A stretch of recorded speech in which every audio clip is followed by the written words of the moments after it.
Ford and O'Brien, ESPN Evansville 105.3 online, ESPNEvansville.com. Let's get into some more NBA. This Derrick Rose story, obviously the Rajon Rondo story has taken a new turn, as you just heard at the top of the hour there, Sports Center, that he's been suspended for a game for conduct detrimental to the team. And let's bring in the guy that knows far more about it than we do. From BasketballInsiders.com, Steve Kyler joins us now. Derrick Rose, obviously, that's the big story of the day, more than likely done for the season. Is there any chance he comes back, or is it pretty much it for him? Well, this one might not be as bad as the last one. A couple of things to know on this. This is the second meniscus tear in the same knee. When he had the meniscus tear in 2013, he opted to have the meniscus repaired. That basically is going to put you on the shelf for about a year. The normal procedure on this is to go in and remove the tear, the flap of tissue that's actually come off. That one is what a lot of guys have had, and normally the recovery on that is 3 to 6 weeks. So until we really know what Derrick's decision is on the surgery, we'll find out. But, one of the reasons why he opted for the longer recovery surgery was if the meniscus completely heals, then you haven't removed that tissue from your body. That particular tissue is the cushion right underneath your knee, where basically it absorbs all the impact and the friction. So when you start pulling little pieces of that out, you almost never stop. So when you hear guys needing to have particles removed from their knee or having an orthoscopic procedure, that's what they're doing, is basically slowly but surely pulling all of that cartilage out. That's what cost Brandon Roy his career in Portland not so long ago. So it's one of the reasons why guys try to have the repair if it's possible, because once you start pulling that tissue out, it generally becomes a degenerative thing. And at Derrick's age, you try to go conservative. I don't think that that's going to be the case this time. Yeah, and that's the thing. If you get in there, like you said, and start pulling it out, it's kind of a never-ending story. Is that something that comes around? When you get to that point, it starts to fray, and it becomes, loose, and then you've got stuff that's floating around in your knee, and that's what Dwight Howard's kind of battling, is that then you get fluid buildup, and it just kind of becomes a constant management type thing that ultimately, for most players, ends up being the reason why they hang them up. But again, keep in mind, Russell Westbrook had this same injury. He ended up having 3 surgeries, and he's hanging MVP-type numbers leading Oklahoma City Thunder. So it's not like this is the end of the road because he's having this procedure. What would it be safe to say that Derrick Rose could possibly be like a 26-year-old man with 75-year-old knees? At some point. I mean, keep in mind the ACL, we always kind of equate ACL as kind of massively negative, but for the most part, guys that end up with torn ACLs had weak ACLs to begin with.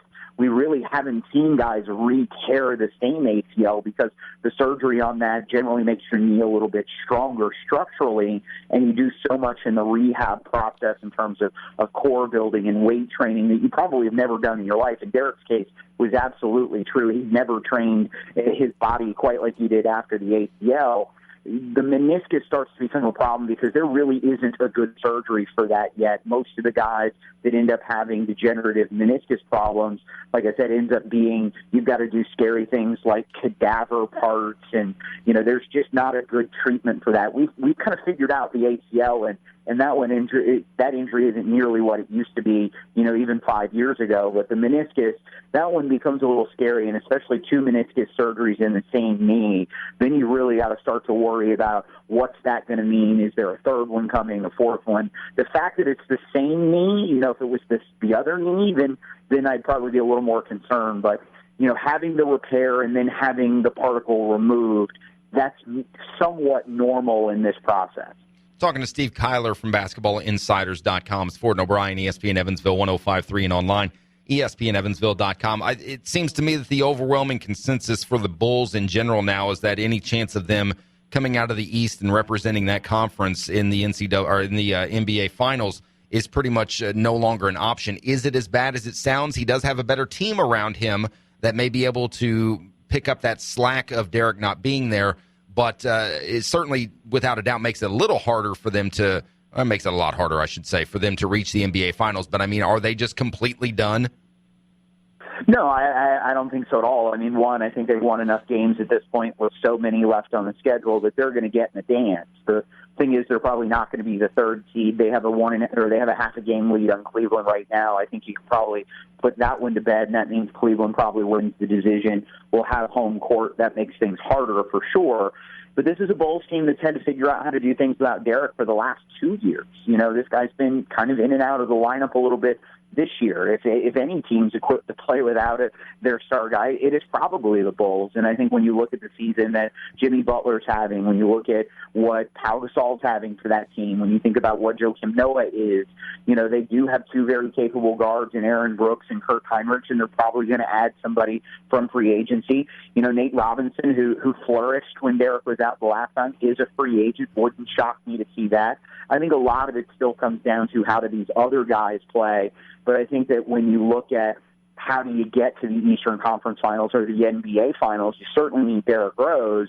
But if we're talking about a 6-week or even 8-week recovery, we're still within that window that Derrick Rose could be back for the playoffs if he opts to have that more basic surgery.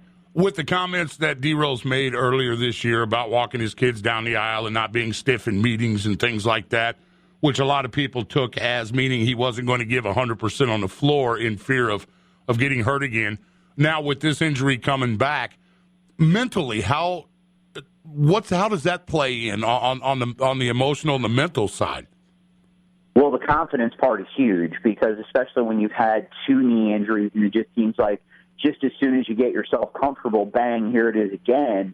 You got to wonder, can Derrick get out of his own head? And I think some of his struggles and his up and down was a lot of that. I don't think that a lot of people want to call that rust. And, to me, that's rust is that athletic, getting your wind back, getting your timing and your rhythm.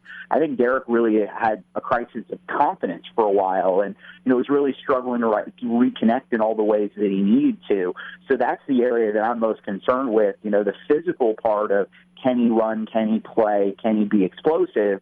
I think we saw that he was able to do that, but I also do think those comments were, somewhat blown out of proportion in that I think Derrick, in a moment of honesty, said some things that probably didn't necessarily line up to the way he was. I've talked to some of his teammates about how he approached rehab and trying to come back, and that's the one thing those of us on the outside don't always get to see is how hard Derrick is working over in the corner with trainers and the strength guys to get back into the game. And, his work ethic and his commitment to that work ethic was somewhat legendary in Chicago. When you think about who's worn those jerseys in Chicago, like a Michael Jordan, those guys really spoke very highly of how committed Derrick was to being there for them.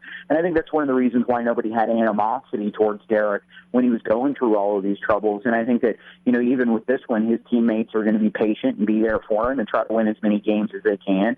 And when he's ready to play, they'll be ready to play with him. Do you see a scenario somewhere down the road? Let's say he comes back next season. If he doesn't come back this season, and he's not the guy that they need him to be, because obviously he's the idea is for him to be the franchise guy for this team and get them back into the NBA Finals. Is there a scenario where the Bulls just have to move on and cut him loose, depending on how his contract is laid out, I assume? Well, that's the thing with the NBA is we have guaranteed contracts, and Derrick makes as much money as anybody in the league. When you're talking about $20 million, that's a hard number to get rid of, especially if the player is not playing at an elite level. And then you factor in just kind of how the fans are going to feel about it, and can you get real value back for him? This is a guy that on the business side you can put on some tickets. You certainly can sell some sponsorship packages and all the things you don't have anything to do with on the floor. I think it's really premature to kind of look at Derrick in that way and say, could his Bulls career be over? But I think when you look at the Bulls this summer and they're going to have a restricted free agent, Jimmy Butler, who was the first shooting guard all-star they've had since Jordan, I bet you the Bulls are going to spend a lot of money on Jimmy Butler just in case. And, with the cap going up as much as it is next year, and then even in 2016 when the new TV deal kicks in, you're going to have a lot more room, and Derrick's percentage of the salary cap and how much it hinders you is going to become less and less. Just Derrick get another big, huge contract from the Bulls? I don't know. I think it really depends on how much and how well he can come back from this, and if he can start playing at that level. I mean, he had moments this year, so it's not like we're talking about a guy who's done, but he's certainly going through some struggles. Steve Kyler from BasketballInsiders.com joining us on the Menard Studio Hotline. It's Ford and O'Brien, ESPN Evansville 105.3 and online, ESPNEvansville.com. Let's move on to the Rajon Rondo situation going on down there in Dallas. Steve, what's his problem? His name is Rondo, and it's his world, and we all get to take up space in it. He's been like this for his entire career. He was like this in Kentucky. He was like this early on in Boston. I think the thing in Boston was that you had a more headstrong, barky kind of personality in Kevin Garnett that came in that really kind of masked what Rondo was. And then the other part of it is, and I always say this, that it's easy to be a jerk when you're winning. You're winning championships. People will put up with almost anything. When you're not winning championships, you're a head case and you're this and you're the other thing. When Rondo is put the lead point guard and an all-star on a championship contending team, his antics are okay. And I would say much the same of Russell Westbrook in Oklahoma City. When you're looking at the lottery, people aren't going to want to be a part of you. And I think the one thing with the Dallas situation is that, Rajon Rondo and Rick Carlisle are really cut from the same cloth. They see the world the same way. They're both stubborn. They are both barking at each other type people. And I wondered how that was going to work. And initially it was they were kind of cut from the same cloth, so it fit. And they really got along and had great discussions and really understood each other. But I think what you saw last night was really kind of, Rondo being a little frustrated. He's posting some career-low numbers. Things aren't going his way. Rick Carlisle wanted things done a certain way. Rondo didn't want to do it, and Rick Carlisle gave him the business for it. And then Rondo being Rondo barked right back, and now he's suspended and will lose $170,000 tonight. So, it's unfortunate because I think the bigger picture here is Rondo's going to be an unrestricted free agent in July. There was a narrative that Dallas was going to give him all of this money. I think when you look at how things are going, maybe that's not as sure as it was. Well, usually in sports, no matter what sport it is, the locker room handles itself most of the time. How long do veterans and guys barking at coaches? I mean, Jesus, if we gave out prize money for every time a guy barked at a coach, we'd be giving out prizes every day. Yeah. It happens so frequently. This one, I think, is one, it was caught on TV, and two, a little more blown out of proportion in terms of the animation of both parties than normal. And a lot of times when guys bark at coaches, it's generally in the locker room or in a practice environment. Most guys don't openly bark during the game, and certainly not to the extent that it happened last night. Well, and also in this case, I mean, if it continues on where it becomes more than just emotions overflowing in a game, guys like Nowitzki and Chandler take care of that pretty quick, don't they? They take care of their own. Yeah, and it was funny. Dirk said after the game last night, he said, I remember just, the year we won a championship that Jason Terry and Coach got into it, and Jet was a better player because of it. He was more dialed in, more focused, and, Dirk sort of intimating that was one of the reasons they won a championship was because Jason Terry was so on board with the program after that. And I think that there is something to be learned from that. I mean, the decision to suspend him, put your attitude in your pocket and let's go win a championship. And if that's the result of it, if Rondo comes back from this and plays at Rondo level because he's got a little chip on his shoulder, I think maybe that'll be the best $170,000 anybody spent. Steve Kyler, BasketballInsiders.com, joining us on the Menard Studio Hotline. Give him a follow at Steve Kyler NBA on Twitter. Great stuff, Steve. Appreciate the time. Let's talk again when we get a little closer to the playoffs. Anytime, fellas. All right. Thank you, sir. Thanks, Take Steve. care.